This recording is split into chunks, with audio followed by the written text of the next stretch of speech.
An unmarried girl spending the night with a man dazed. Shame on the whole community. You should never have come back. I was saving the mill, Father. Saving it, say. It's not what you think. Have you forgotten who she is? Martha burst out. She ran off to the English, and now she drags in their ways. Our children do not need your foreign book learning. I only want, Rachel began. Be silent, Martha snapped.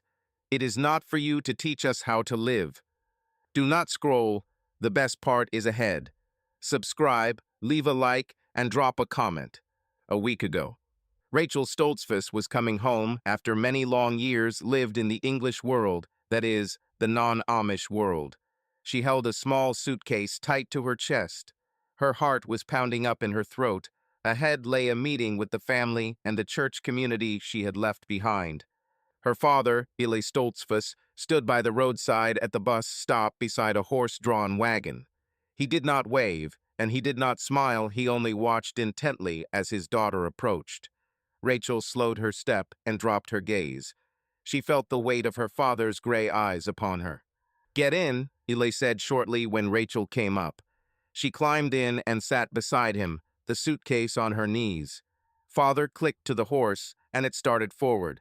For several minutes they rode in silence along the dirt road. The wheels squeaked, the horse stepped evenly, and Rachel stole sidelong glances at her father. His face, weathered and hardened by years of labor, revealed nothing. Only his jaw was set tight beneath a graying beard.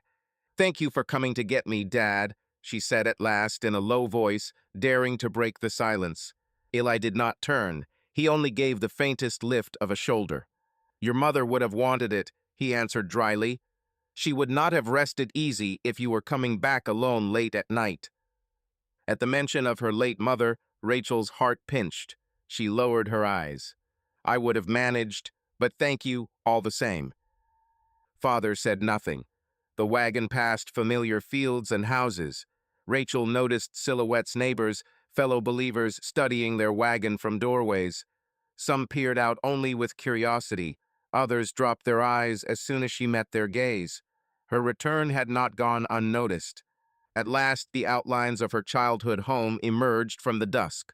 The door opened, and her younger sister Mary, now already 17, came out to meet her. The girl held a lamp in her hand and peered into the gloaming. Seeing her sister, Mary gave a shy smile. Rachel. Rachel answered with a nod, her heart squeezing with joy and pain at once. How she had missed her sister. But before Rachel stepped onto the porch, another figure appeared behind Mary, their grandmother Hannah. Her eyes narrowed as soon as she made out her granddaughter. No smile touched the stern face. So you have come back, grandmother said quietly, and it was hard to tell whether she approved or disapproved. She has come back, father confirmed, carrying the suitcase inside. God willing, for a long time. Rachel swallowed the lump in her throat and crossed the threshold. She drew a deep breath. You can eat later, father cut off her thoughts. He set the suitcase by the stairs to the attic, where her room was. First, we will talk. Mary and grandmother slipped away to the kitchen, leaving father alone with Rachel in the front room. Eli stood facing her with his arms folded. He was a broad man, half a head taller than she. Strands of gray hair had worked free from under his broad-brimmed hat. He gave his daughter a careful once-over, as if searching for signs of that other life she had led. You returned alone, he said at last. Without outsiders. Rachel understood what he meant with no husband, no English suitor, and she nodded. Yes, Dad, I came back by myself. That is good, Eli grunted. If you have decided to live our way, you must forget that world. Otherwise, we are not on the same road. Rachel felt her cheeks flare with shame and indignation. I know, she whispered. I am ready to keep our Ordnung our ways. Father's shoulders dipped. His gaze softened a little, or so it seemed in the shadows. We shall see, he said, not very confidently. Time will tell if you are ready. Tomorrow is Sunday. The community will gather for worship. Everyone will know you have returned. Everyone will be asking questions. Rachel let her eyes fall, stung. I will answer that I have come back for good. Eli rubbed his chin. I hope you understand that trust must be earned again. Some in the community still remember how you left us. She swallowed the tears that rose. I am sorry, Dad. I want to make things right. Father was silent a moment, then turned. Well, hope for God's mercy, and give no cause for gossip. Behave with humility. Now rest from the road. With that, he went to the kitchen, where grandmother and Mary were already warming supper. Rachel remained standing in the middle of the room. Her shoulders sagged. The meeting with her father had not been warm, but she had not expected an embrace. At least she had been taken back under her father's roof, and that was something to be thankful for. She took off her prayer covering and looked at the yellowed family photographs on the wall. Here was mother in full health, smiling beside father on their wedding day, and here she and her sister, small, sit on grandfather's knees. Rachel felt a tightening in her chest. Everything here was so familiar and yet already a little strange. When she went up to her attic room under the eaves, the gloom was only lightly thinned by light from below. Rachel sat on the edge of the bed and touched the faded quilt. Her childhood and youth had passed here until the day she ran off into the world beyond the community. A quiet knock at the door broke her thoughts. Mary slipped in with a kerosene lamp. Her face shone with joy and excitement. Rachel, you cannot imagine how glad I am that you have come back, Mary whispered, setting the lamp on the dresser and hurrying to embrace her sister. Rachel held Mary close and cried softly into her handkerchief so no one would hear. They stood like that for a few minutes. I am glad too, little sister, she managed at last, stroking Mary's back. You are all grown up. Mary sniffled and smiled through her tears. I prayed that you would come. After Mother died, I wanted so much for you to be near. I know. Forgive me for not being here, Rachel whispered, looking into her sister's clear blue eyes. I will not leave you again. The sisters talked in hushed voices a while longer. Mary told how grandmother had been ill last winter, how father had become even more silent, how the community went on in the old way. Rachel listened, nodding. Everything was so familiar, and yet now she looked at it as if from the outside. Is father angry with me? She asked at last. Mary lifted a shoulder. He worried, though he did not show it, especially when mother was sick. But he is kind, only strict. I think in time he will forgive. Rachel gave a sad smile and brushed Mary's cheek.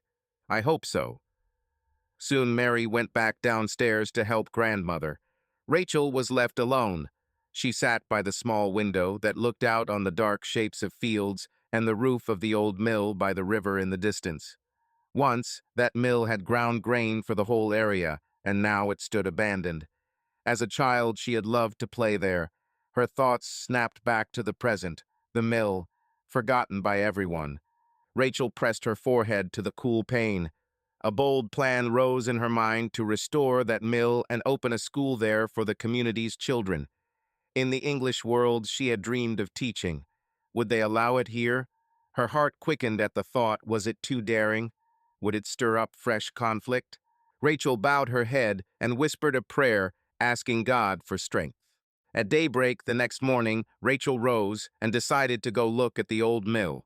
Without telling anyone grandmother and Mary were asleep and father was in the barn, she slipped out, carrying a basket with a key to the mill, a lantern, rags, and a small hatchet. A worn bridge crossed to the mill at the riverbank. Some planks still held. Rachel went over carefully and stood before the door. After a few tries, the key turned, and the door creaked open. Inside it was half dark. She lit the lantern and saw a cluttered room. The smell of dust and damp, rotted sacks on the floor, broken boards, cobwebs on the beams. Rachel walked slowly across the creaking boards. A great deal would need doing: clear out the trash, shore up the floor, put in new panes, and arrange the space for a classroom. In her mind, she already saw rows of wooden desks, a blackboard on the front wall, children in clean shirts and dresses bent over their primers. She remembered her own school days in a little Amish classroom, how she had longed for more, for wider knowledge. Now she could give the children of the community a bit more than she herself had had. What are you doing here? The voice sounded so suddenly behind her that Rachel started. She nearly dropped the lantern, but set it in time on the nearest crate. Jonas Lehman stood in the doorway, a tall, broad-shouldered man of about 25. Rachel knew him at once, though several years had passed. They had grown up as neighbors and even shared a desk at school. Now Jonas seemed older and sterner. He wore a dark canvas jacket and a straw hat that shadowed the sharp lines of his face. The morning light fell on his chin, where there was the faintest shadow of a recently shaved beard, the sign that he was unmarried. In Jonas's eyes there was concern and confusion. "Rachel," he asked again, seeing her face in the lantern's flicker. His eyebrows shot up. "What are you doing here alone? It is dangerous." Rachel ran a hand over the dust on the crate to steady herself and drew up straight. "Good morning, Jonas. I am looking over the mill." "What for?" Jonas stepped inside, placing his feet with care. The flooring bowed under his weight, and he scowled. "It is dangerous here, the floor could give way." He lifted the lantern and shone it on the beams overhead. "See, the wood is worm-eaten. The ceiling could fall at any moment." "I will be careful," Rachel answered stubbornly. The flutter of meeting an old acquaintance shifted into self-defense. "I want to clean this place and put the building in order." "For what purpose?" Jonas narrowed his eyes. "This mill has been useless for about 10 years. They meant to tear it down about 5 years back, but never got around to it." Anger surged in Rachel's chest. She met Jonas's gaze.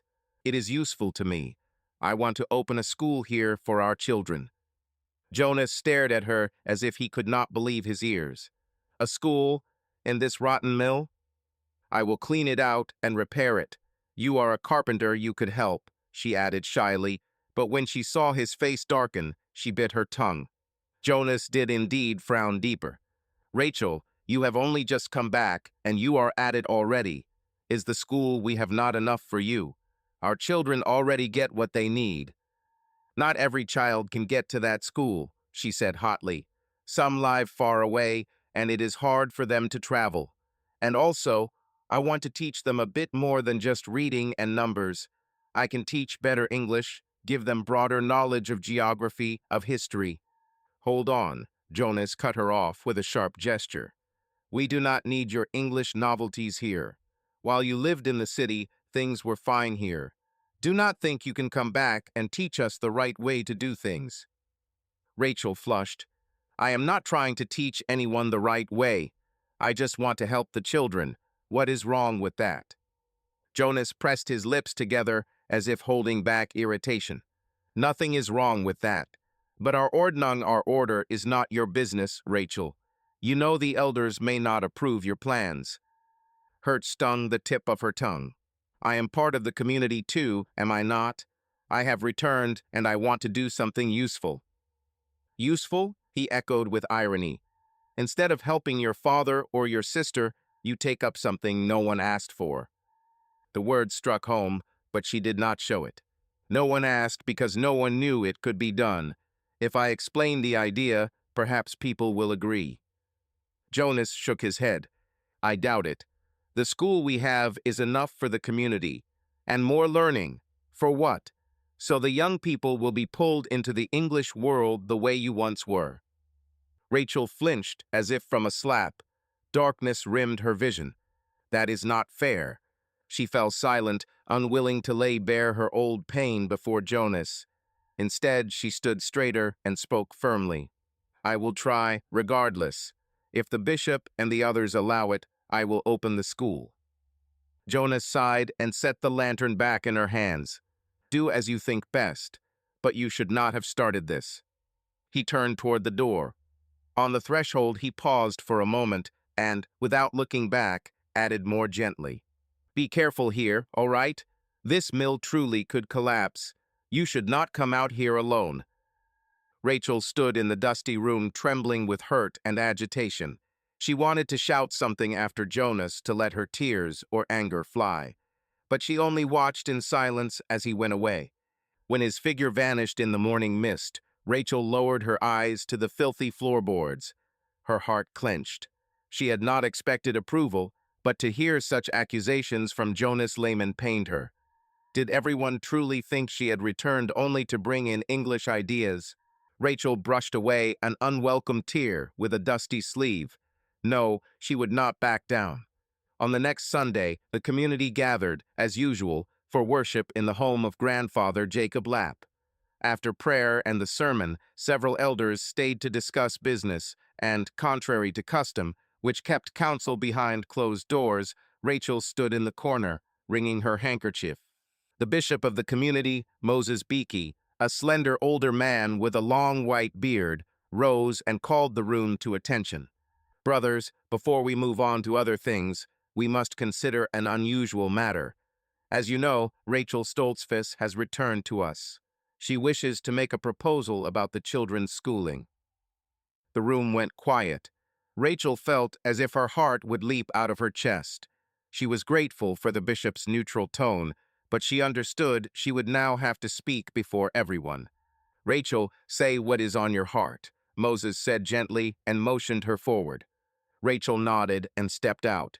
Dozens of eyes looked at her stern faces of elders, curious glances of younger men, even a few women stopped their work in the kitchen to listen. In the crowd, she saw her father Illy stood with his arms crossed, scowling beneath his brim. Jonas Layman was there too, a little apart, gaze dropped, his face unreadable.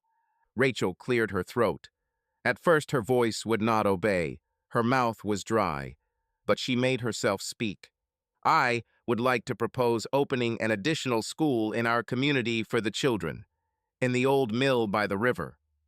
As soon as she said it, a low murmur rolled through the men. A few pairs of eyes lifted to the ceiling. Someone snorted. The bishop raised his hand to quiet them and nodded to Rachel to continue. "Some families lie far from the school we have now," Rachel went on, finding her courage. "Their children must go a long way every morning. If we opened another school on the other side of our community, it would make the journey easier for some. In addition," she swallowed and looked to the bishop, "I could take on the duties of teacher. I studied to teach while I lived in the English world. I have knowledge I would like to share." "What sort of knowledge?" Eli Stoltzfus cut in sharply, stepping forward, his face flushing red. "Is what our children are taught not enough? We do not want to bring in anything extra." Rachel felt the heat rise in her cheeks. "Dad, brothers, I do not intend anything harmful. Our teachers do well by the children. But I could also teach a few additional subjects, stronger English, the geography of the world, history, so they would be better prepared for life, even if they remain in the community." "What do they need with that history or extra geography?" grumbled Old King, the oldest member. "So that they run away from home like some have." He cast a heavy glance at Rachel from under his bushy brows. "We have our own history and our own way. We do not need newfangled notions here." A few men voiced approval. Rachel dropped her gaze, feeling tears rise again. But Bishop Moses remained calm. "Let others speak as well, brothers." A man of middle years stepped forward, Evan Diener, father of 5 children. He removed his hat, abashed. "My sons and daughters go to the school on the west end of the community. It is a long way, and the trip is hard, especially in winter. A second school closer to our side would help us." He looked around, searching for support. If Rachel taught them, well, she has more schooling than our usual teachers. There may be something to it. Some behind him nodded. But then Martha, the young widow, stepped out from the back, where she had been holding the youngest child. Her eyes flashed with indignation. "Have you forgotten who she is? She ran off to the English, and now she drags in their ways. Our children do not need your foreign book learning." "I only want," Rachel began. "Be silent," Martha snapped. "It is not for you to teach us how to live." "Moses, it is not worth listening," Eli thundered. "Let her first prove she is one of us again." "Allow me a word," Jonas said, stepping forward. "Enough shouting. She did wrong, and she came back. The mill is rotting, and the children are freezing on the road to school. She is willing to teach. I will repair the mill. Why not?" "Because after her, the young people will run off to the city," Martha shot back. No, Martha, Jonas said firmly. They do not run because of knowledge. They run because of our fear. Either the mill becomes useful or it turns to ashes and gossip. I stand with Rachel, and I will keep standing. But, Old King began, and Jonas turned to him with quiet boldness. Grandfather, did you yourself not go to school, and you did not run away from the community? Why assume that if our children learn a little more, they will leave us?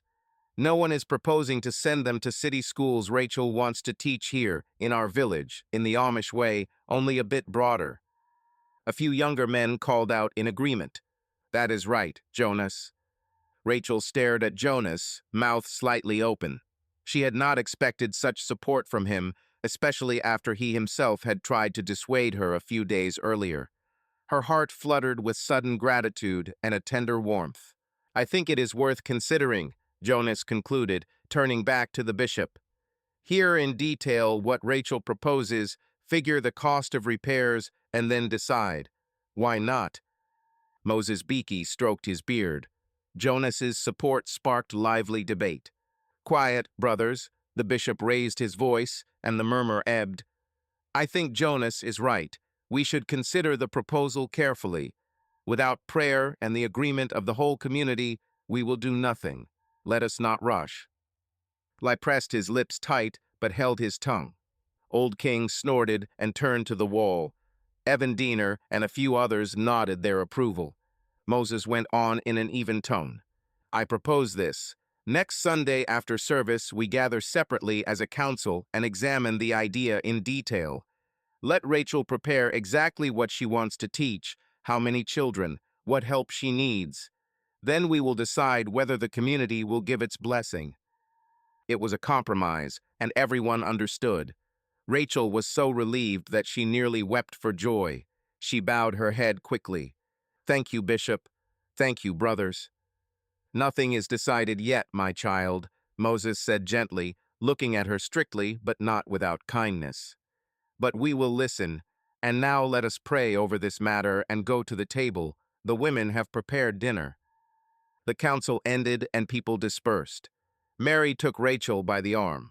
Did you see? Jonas spoke up for you. Yes, Rachel nodded. At the doorway, her eyes met Jonas's. She gave the slightest curtsy, and he lifted his hat. Nothing is settled yet, but they heard me, Rachel whispered. And you are not alone, Mary replied. Wiping her eyes, Rachel went to the kitchen to help, filled with gratitude and hope. In 2 days after the community meeting, the tension rose. Some kept silent, others whispered. Every day Rachel cleaned the mill. At times a few girls helped. Toward evening, she heard a rustle, looked out the window, and saw 2 men, one with a torch, the other with an axe. Realizing they meant to set the mill on fire, she ran out and shouted, Hey, what are you doing? The figures jolted. The one with the torch threw it to the ground, and both men bolted toward the woods. Rachel ran up and managed to stamp out the torch before the flames caught the wooden wall. Her hands shook, her heart hammered in her chest. She had barely finished when a familiar voice sounded behind her. Rachel, are you all right? Rachel turned. Jonas Lehman was hurrying up the path from the village with a hand lantern. He must have heard her shout or seen the firelight. Yes, she exhaled, still breathless. Someone tried to burn the mill. Jonas bent to inspect the smoking torch. Shameful, who could? Did you see them? Rachel shook her head. It was too dark. 2 men. When I called out, they ran. Jonas frowned and peered into the night. Someone truly dislikes your school if it has come to arson. Rachel nodded silently. She still trembled with fear and outrage. Brushing dust from her skirt, she said, Had I been a minute late, it all would have burned. Jonas laid a hand on her shoulder, light and careful. The main thing is that you are safe, but it is risky to leave the mill unwatched. We need to keep guard. He looked at her with resolve, and she saw steadiness in his eyes. I will stay here tonight, he said. If those scoundrels come back, someone should be here to meet them. I will stay too, Rachel answered quickly. No, you had better go home, Jonas objected. It could be dangerous. But she was already shaking her head. This is my work. I will not abandon the mill. If you keep watch, then I will keep watch with you. Jonas began to protest, but, seeing the set of her jaw, only sighed. All right, but stay close to me, please. So that night, they both stayed at the mill. Jonas fetched his father's old rifle from the shed in case of danger and brought a blanket and a thermos of hot herbal tea by wagon. They kindled a small fire in a barrel by the door so they would not sit in darkness. All around was quiet. Rachel and Jonas sat side by side on the wide wooden threshold, wrapped against the night chill. Peace and darkness lay over the fields. At first, they hardly spoke. The strain of events had drained them. In time, sipping hot tea from metal cups, Rachel ventured to break the silence. Thank you, Jonas, for standing up for me, for coming, and for staying. In the red flicker of the fire, his face seemed softer. He lifted a shoulder. I am a decent man. I could not let anything happen to you. A decent man, she repeated quietly, eyes on the coals. Yes, you have always been decent, even when we were children. Jonas smiled at the corners of his mouth. Remember how in school you copied from my slate and I pretended not to see? Rachel looked at him in surprise and smiled too. You knew? I thought you were so law-abiding you would never allow it. Oh, I knew, Jonas chuckled softly, but arithmetic came hard to you then, so I spared you. She laughed more freely. And yet you became a carpenter and not a bookkeeper. Because I got on better with a hammer than with figures, he said. Their laughter slowly chased off the grim shadows. Rachel felt her heart stop racing and settle into a calmer beat. They remembered school days, classmates, jokes. By and by the talk grew more serious. Jonas looked slowly at the stars over the river and said suddenly, My brother Daniel used to love coming here too. When we were boys, we fished over there, under the bridge. Rachel remembered Jonas's older brother well, a tall, cheerful young man. He had died 2 years earlier in a thunderstorm while helping a neighbor repair a roof. The tragedy had shaken everyone. She touched Jonas's hand with sympathy. He was a good man. We miss him. Jonas nodded, swallowing a lump in his throat. Now I must look after my parents and others. Rachel knew he meant Martha, the widow of his brother, and her 3 children. The responsibility pressed on him. And you do, she said softly, you do a great deal for them. Not always enough, Jonas breathed. He lowered his head. Martha thinks that I should, that I must become a father to them. Rachel flinched, barely, but did not pull her hand away. And you, do you want that? Jonas was silent for a long moment. At last he answered hoarsely, I will marry her if the elders decide it should be so, if it is required, but the heart does not take orders. Rachel felt her cheeks burn, fortunate that in the dark he could not see. For a moment the silence between them grew so deep they could hear the coals popping in the fire. Forgive me, Jonas whispered at last. I do not know why I said. It is all right, she whispered back. I am glad you tell me the truth. Jonas lifted his eyes. Rachel was very near. She touched his cheek gently, and he suddenly slipped an arm around her waist and drew her to him. At the warm breath by her ear, Rachel shivered. Her fingers slid into his hair on their own. Do not push me away, she whispered. I have no intention of it, he answered, and he kissed her. The kiss deepened. His hand settled more firmly at her waist, the other a little lower. Rachel trembled, feeling the world narrow to the touch of their lips and the whisper between them. He lifted her slightly and set her on the edge of some sacks. She wound her arms around his neck and drew closer. Their kisses drifted from her mouth to her temple and back. Their fingers searched for warmth along each other's backs, and each touch sent a ripple of shiver through her. The night held its breath, and the fire in the barrel crackled, hiding them in a flicker of shadows and shared breaths. When the first silver of dawn showed on the roof, they sat side by side, wrapped in his coat, breathing in the same rhythm. Between them lay a calm, steady, quiet closeness that would not retreat. The next day, Jonas Lehman woke at daybreak after a sleepless night by the mill. He led the horse to his parents' house and had barely managed to pray and eat breakfast when Martha, his brother's widow, came into the yard. The youngest girl sat on her hip. The two older children clung at her side. Martha looked worried and angry. "Jonas," she began almost on the threshold while he wiped his hands from the stable. "Where were you last evening? The children waited for you and you never came." Jonas saw the tears in his niece and nephew's eyes. Each evening he went by Martha's house to help put the little ones to bed, and the watch at the mill had kept him away. He dropped his gaze in guilt. "I am sorry, Martha. There were troubles. I had to be somewhere else." "In some other place?" Martha tightened her hold on the baby and scowled. "I know where. Everyone is buzzing that you spent the night out by the old mill with the one who came back." Jonas felt his face heat. He had not thought word of their vigil would travel so fast. "Martha, it is not what you think." "What is it then?" she cut in sharply. "You were supposed to look after your brother's children, and instead you race around at night with God knows whom." Her words stung. Jonas stepped toward the children, trying to pull the older boy into a hug. "Forgive me. Uncle Jonas will not do that again." The boy gave a guilty little smile and wrapped his arms around his neck. But Martha wouldn't let it go. "I'm grateful for all your help, Jonas, but you see how people talk. What am I supposed to think? Yesterday you stood up for her in front of everyone, and now you're spending nights with her. Enough." Jonas's quiet voice came out sharper than he meant. He set the boy down and straightened up, looking Martha square in the eye. "We didn't do anything improper. Rachel is a decent girl. Someone tried to set the mill on fire, so I stayed to keep watch. She stayed too, because it's her business. That's all." Martha pressed her lips together and glanced away for a moment. Then she said coolly, "Have it your way. But remember your duty, Jonas.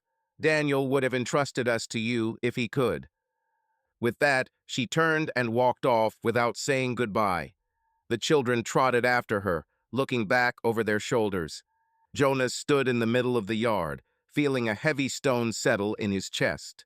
He knew Martha wasn't entirely wrong. Duty to the family and the memory of his brother weighed a great deal. And though his heart pulled him elsewhere, he couldn't simply throw aside what people expected of him.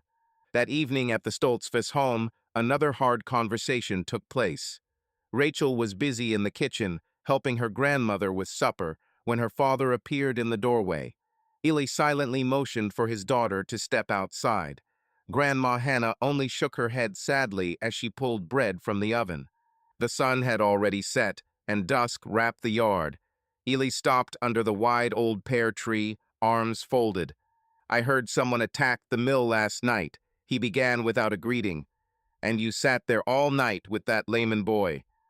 Rachel felt the heat rush to her cheeks. "Someone tried to burn the mill, Dad. We put the fire out. Jonas helped me." "Jonas helped," Eli mimicked her with a bitter smile. "I can see he's a great friend to you now." "Dad, there's nothing like that between us," Rachel started, but her father cut her off with a sharp wave of his hand. Silence. "Do you have any idea how that looks from the outside? An unmarried girl spending the night God knows where with a young man. A disgrace to the whole community." Rachel shook her head, fighting back tears. "We were only guarding the mill, so no one would come back. We did nothing wrong, Dad." He studied her in the faint moonlight, disappointment plain in his eyes. "I knew it. I knew nothing good would come of your scheme. See? Extra trouble, gossip, sinful temptations." Those last words seared her.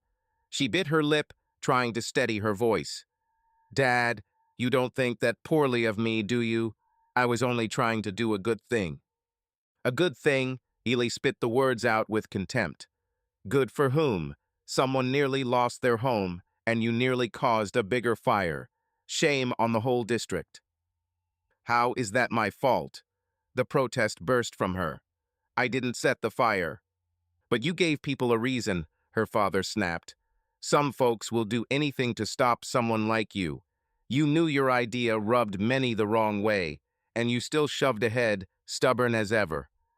Rachel wiped at hot tears with the back of her hand. She had never heard her father speak so harshly to her. "Dad, do you want me to give up too? You don't believe I'm doing this with a sincere heart." Eli brooded in silence for a few seconds. She searched his gaze for a drop of warmth and found none. "Your sincere heart has caused a heap of trouble," he said at last, coldly. "It would have been better if you hadn't come back." Rachel sobbed, as if he'd struck her across the face. Her knees went weak, and she grabbed the pear tree's trunk to steady herself. You're throwing me out?" Eli looked away. In the dark, she couldn't make out his expression, only the hardness in his voice. "That's not what I'm saying. Live here, since you've returned, but obey the community. Obey your father. Otherwise, trouble isn't far off." She stayed silent, afraid a cry or a wail would escape if she spoke. Illy sighed heavily and headed for the house, grumbling over his shoulder. "Tomorrow you'll go to the bishop and tell him you've changed your mind about that school. Let them know you've renounced that foolishness. Then maybe people will forget."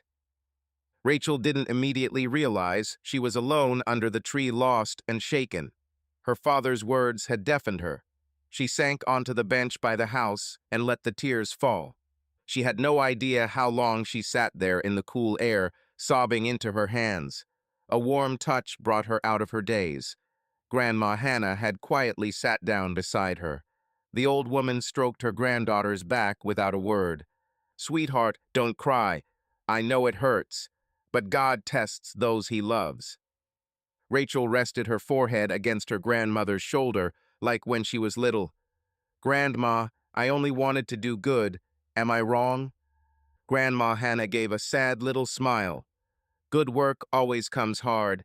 Pray, child. God will show the way." Rachel nodded, swallowing her tears. Her grandmother's words eased a bit of the crushing weight in her heart. She wiped her eyes. "Thank you.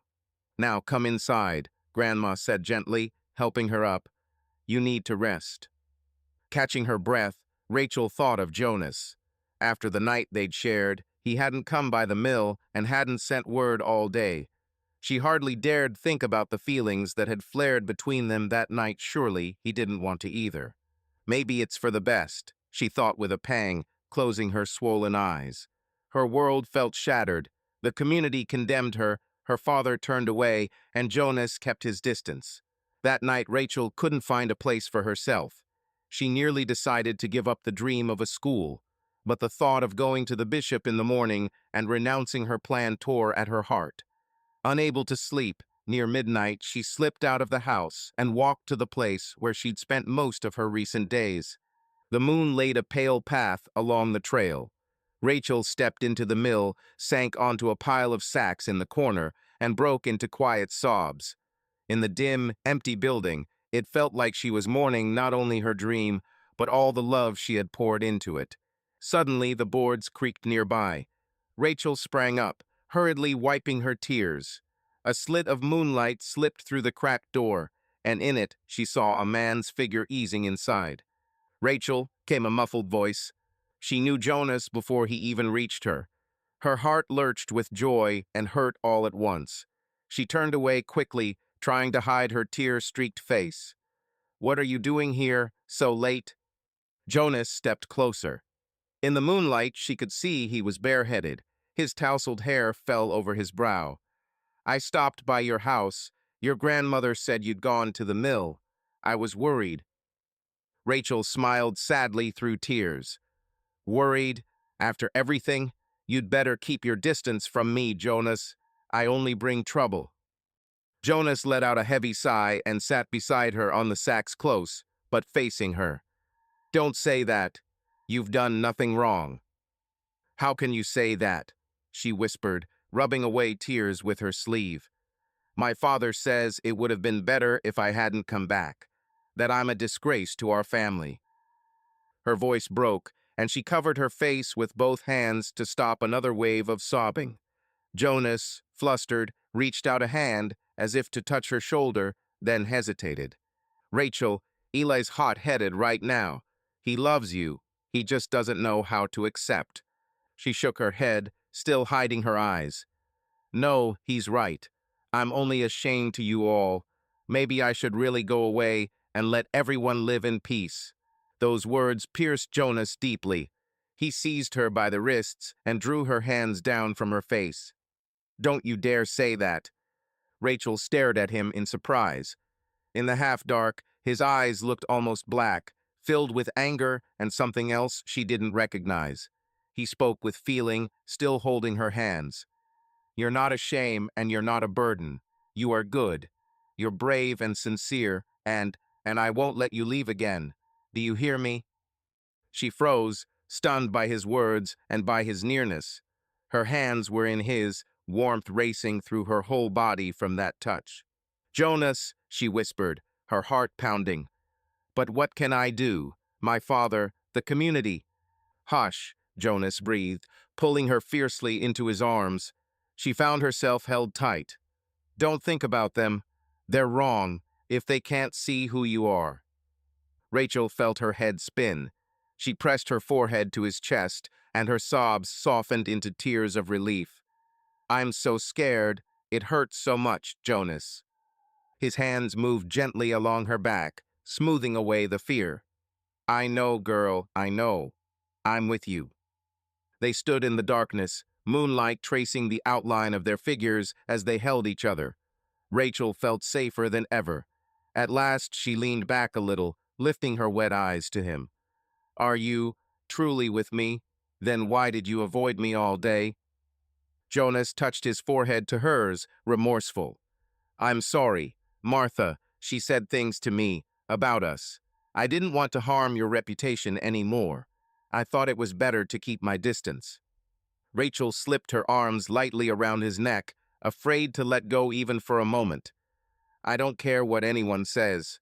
What matters is what I feel and what you feel. Jonas's heart gave a start. He cupped her face in his warm hands. And what do you feel? Rachel closed her eyes, surrendering to that tender hold. I feel like I've finally found my place, my family. Jonas bent and brushed his lips against her damp lashes. And I feel like I want to protect you always. His whisper caressed her ear. Rachel knew in her heart they were crossing a line they'd never crossed before. But she could not stop, and she had no wish to. She found his lips with hers, trembling.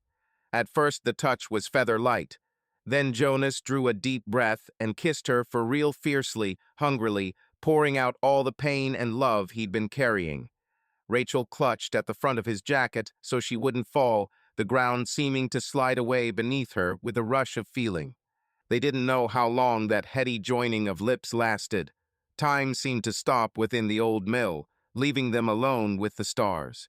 Jonas showered her cheeks, her neck, her lips with burning kisses, whispering between breaths, Rachel, my Rachel.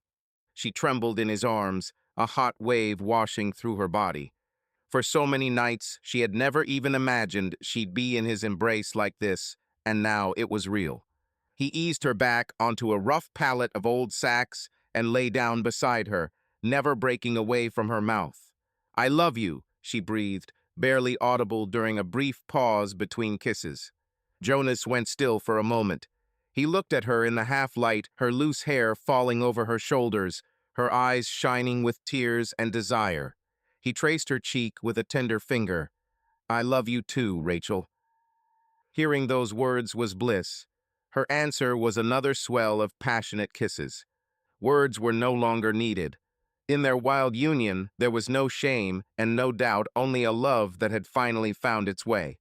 Only when the windows began to gray with dawn did they quietly return to the world around them. Jonas lay holding Rachel against his chest, his jacket tucked over her. She listened to his heartbeat and wept soft tears of happiness now. What are we doing? Jonas whispered suddenly, a note of worry in his voice as he stared up at the dim ceiling. Rachel stirred in his arms and lifted her head. Do you regret it? He looked at her anxious face and shook his head. No, but I'm afraid for you. I should have been strong, protected you, and instead. She touched his lips with her fingers, stopping the words. Don't say that. We both wanted this. He drew her closer and kissed her temple. We did, yes, but what now? Rachel closed her eyes, drinking in his warmth. Now, whatever happens, I won't regret it. Jonas said nothing, only stroked her hair, thoughtful. The morning star brightened in the sky. Each of them thought about the future uncertain, and yet now inseparably bound together. Toward morning, Rachel slipped back home, while everyone was still asleep. Her heart sang with happiness despite the uncertainty ahead. But by midday, fate had prepared a new jolt. An automobile pulled up by the Stoltzfus homestead, a rare sight in an Amish village. The gate creaked, and a young man in plain English clothes, a gray suit, no hat, strode confidently into the yard. Eli, who'd been chopping wood, straightened and scowled, recognizing an outsider. "Good day," the stranger said with a city accent. "Excuse me, I'm looking for Rachel Stoltzfus."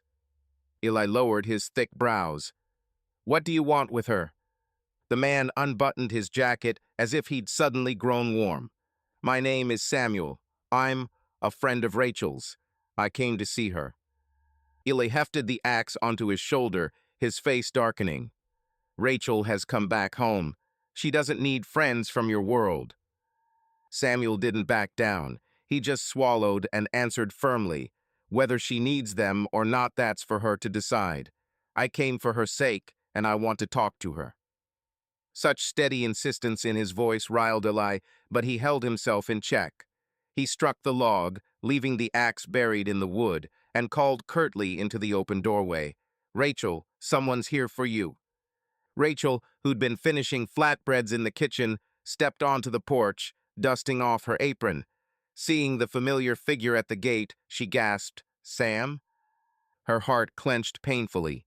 Samuel stood with his hands buried in his pockets, a habit she remembered. He had come looking for her, all the way here to Lancaster. Rachel glanced at her father. Eli stood broad and grim, waiting for her decision. "Thank you, Dad," she said quietly. "I'll speak with him."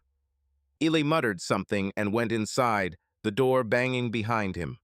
Rachel walked closer to Samuel, nervously twisting the edge of her apron. "Samuel, how did you find me?" Samuel's eyes held a sad smile. "It wasn't easy. You disappeared so suddenly. But I knew the name of your village, so I took a chance. Looks like it wasn't for nothing." His eyes traveled over her plain dress and the headscarf. "You look exactly like you did when I first saw you."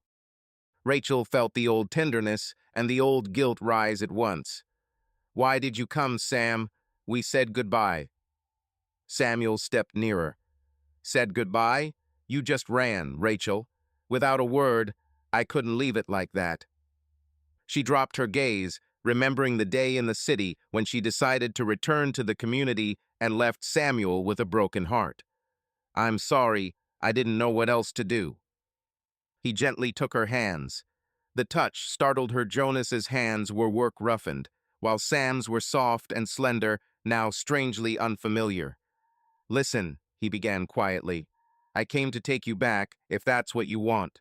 I still love you, Rachel. These months without you were unbearable." Rachel stared at him, stunned. Samuel's eyes shone with honest hurt and hope. "I know you love your family, but in the city, there's a different life waiting for you. They don't understand you here. You could teach again, earn a diploma, live free. And I want to be there with you." Samuel was all she managed, her throat tight. The past weeks whipped through her mind. Jonas, at the thought of him, her heart squeezed. She gently slipped her hands from Samuel's. "You don't know how grateful I am for your words, for coming here. But," Samuel nodded, forcing a smile, "I get it. It's a big choice." He glanced at the car that gleamed with chrome by the fence. "I'm staying at a hotel in town. I'll give you a little time to think. Tomorrow at noon, I'll be leaving. If you decide you want to go back with me, I'll wait for you right here at that time." Tears stung Rachel's eyes. She nodded, not trusting her voice. Samuel touched her shoulder lightly. "I believe you'll do the right thing." He brushed her cheek with the back of his fingers, an old gesture that had once made her heart flutter. Now she barely stopped herself from pulling away. With a sigh, Samuel withdrew his hand and walked toward the car. The engine roared, and soon the dust settled. He was gone, leaving the bittersweet trace of the past behind. Rachel stood a moment longer, trying to steady her racing heart. She glanced back their porch, held her father, staring off to the side, though it was clear he'd heard and seen everything. "So your suitor's come back," Ely said quietly, meeting her eyes. "Pack up and go with him, if that's the life you prefer." There was no anger in his voice, and no warmth, only a dull weariness. Rachel bit her lip. "Dad, HMPH, he grunted and went inside, the door banging again. Rachel sank onto the bench under the window. She was shaking. What should she do? From around the corner of the house, a broad-shouldered figure appeared. Jonas. She had no idea how long he'd been there or what he had heard. His face was somber, with shadows under his eyes from a sleepless night. He walked up slowly. "So that's your city fiancé?" Rachel shook her head. "Not a fiancé, but once we did care for each other." "And now he's come to take you away," Jonas said quietly. Each word landed like a blow on her heart. "I don't know, Jonas." He stopped a couple of steps from her, eyes on the ground. "You don't owe me an explanation. It's your life." Rachel jumped to her feet and came closer. "I do owe you one. After last night, you have a right to know that I—" Jonas's head snapped up, his gaze burning with pain. "Rachel, don't say anything." She felt the despair rising again in her chest. "Why, does it not matter to you?" Jonas flinched as if she'd struck him. "Not matter, He fell silent, fists clenched, and turned away sharply. "Listen, however things are between us, you have to choose your own path. That man can give you everything we don't have here. Maybe you'd be better off there." "And what about you?" she blurted, not even sure what she was saying. Jonas lifted his face to the sky, as if the answer might be written there. When he spoke again, his voice was rough. "My place is to let you go, if that's what you want. I won't keep a woman by my side against her will." Rachel watched him break himself on those words. Hot tears streamed down her cheeks. "I understand." Jonas drew a long breath, then faced her and gave a short bow. "Whatever you choose, I will respect it." With that, he strode down the path out of the yard without looking back. Rachel watched him through a blur. She wanted to cry out and call him to return, but no sound would come. She felt all the warmth of the night draining away. Rachel decided not to wait until noon. Early that morning, she left her father a note saying she was going to town on errands, hitched up the buggy, and set out to meet Samuel. Afraid she wouldn't be allowed to say a proper goodbye at home, she sent him a message to wait for her at the old covered bridge outside the village. The bridge across the narrow river, roofed over, had once been a favorite courting spot for Amish youth. That morning, the place was empty except for one man in gray, leaning on the railing and skimming pebbles into the water. Rachel stopped the horse and stepped onto the bridge's wooden planks. Her footsteps echoed under the arching roof. Samuel turned and gave a taut smile. "Rachel." She came closer, hiding her trembling hands in the folds of her skirt. "Hi, Sam. Thanks for coming." He tossed his last pebble and straightened, sliding his hands into his pockets. For a few seconds they stood in silence, watching the water slip between the bridge's pilings. Rachel's heart thudded. She knew she was about to hurt someone she still cared for. Samuel broke the quiet first. "You've made up your mind, haven't you?" Rachel slowly nodded. She drew a deep breath of the cool air and tried to keep her voice even. "Sam, you're wonderful. You meant so much to me." "Meant," he repeated, going pale but not looking away. "So I don't mean anything anymore?" Tears burned behind her eyes, but she held herself steady. "In the city, you were the only one who truly understood me. I loved you then. But everything changed when I came home. This is a different world. I'm different." "It's because of him, isn't it?" Samuel asked, gripping the rail. She didn't pretend not to understand, not only because of him, but, yes, there's a man here who has become very dear to me. I saw him yesterday, Sam said softly. He looked like someone had driven a knife into his chest while I stood there with you. Guilt made Rachel close her eyes. I'm sorry, I never meant to hurt you or him. So it's him, Samuel said. You've chosen his world. For good? Rachel stepped very close and took her former love's hand, studying the familiar face, so many memories tied to it, and yet now it felt far away. Forgive me, Sam, I won't go back with you. My place is here. Samuel searched her eyes for a long moment, as if to make sure she truly wasn't wavering. His shoulders slumped. He squeezed her fingers gently and let them go. Well then, Rachel's tears spilled over.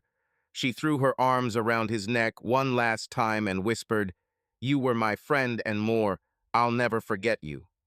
He held her tightly for a few seconds and then gently set her back. You keep looking forward, he said with a sad smile. Otherwise, I might just try to kidnap you. She laughed through her tears, their old joke. Samuel nodded, understanding it was time to go. I'd better be on my way. Take care of yourself, girl. Rachel hugged herself as she watched him leave the bridge. Before stepping onto the road, he glanced back over his shoulder. If anything ever changes, you know where to find me. She only lifted a hand in silence, afraid her voice would fail her. He walked off toward the parked car. When the engine's roar faded, Rachel slumped against the railing, drained.